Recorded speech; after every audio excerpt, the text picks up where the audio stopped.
Nothing like moving them on to fresh grass. This is an area that we had bush hogged. You can see how thick it came up. Best move ever, bush hogging when we did. I had a couple of folks, comment that I was like burning dinosaurs and, insinuate I'm wasting fuel. But in the Gulf Coast, the thing is that things mature out and they just get bleached out with our humidity and our rainfall and our sun. Is that the, stockpile standing hay just is junk, So if it's standing up, and you try to rely upon that, I just have not seen it work. It lignifies and it just doesn't do what it needs to do. And so the best investment I think that we can make on the Gulf Coast is doing one of two things. One, we can clip it, we can mow it, we can bush hog it, whatever it is, whatever reference you use to that.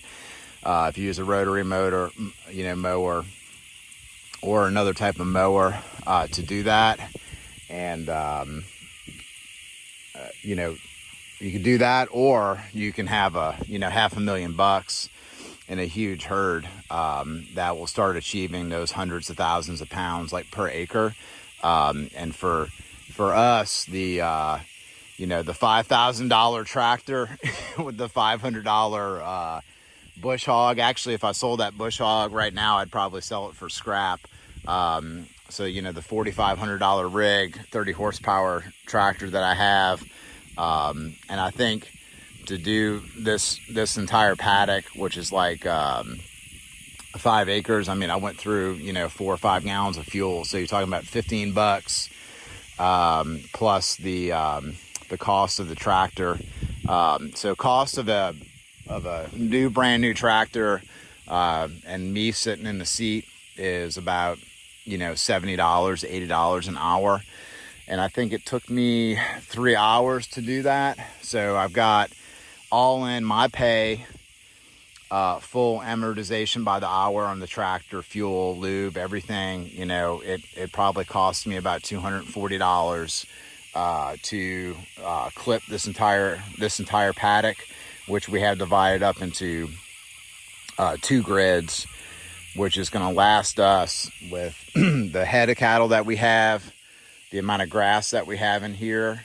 We're easily going to get 7 to 8 days out of this one major paddock, which is divided in 2 parts.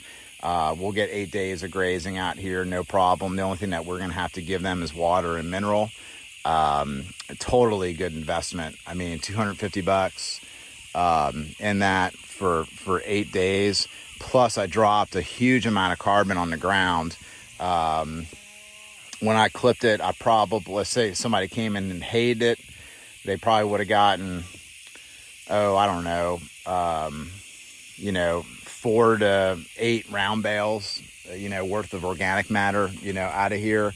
Instead, we put all that stuff on the ground, which is going to feed the underground herd, all the worms, and all the most important thing in my mind right now is white rot fungi, because they're the ones who are going to help really recreate that humus layer on the soil.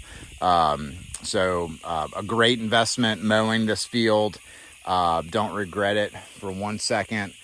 For us in the Gulf Coast, that mower is probably one of the most valuable things, because $250, $300, whatever you want to call it, compared to the interest or the investment tied into, if I had 50 head of cattle out here, I probably don't need a mow.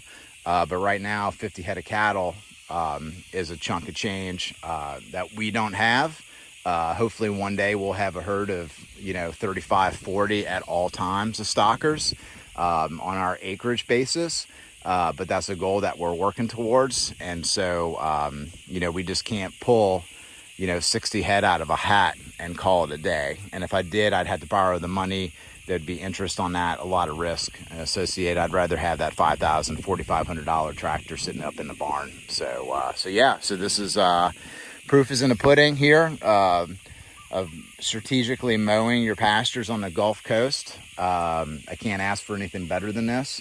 And some of you may say, yes, Grant, you can ask for something better than this if you didn't have the basic grass and the nutsedge and some of the other stuff you may be seeing in here. But again, cost of herbicide, the unseen cost of herbicide is you wrecking your ecosystem, and then possibly, getting that stuff into your system and your body. It's not worth the risk. We're not going to put out any herbicides out here. So anyway, another day, another move. Y'all have a good one.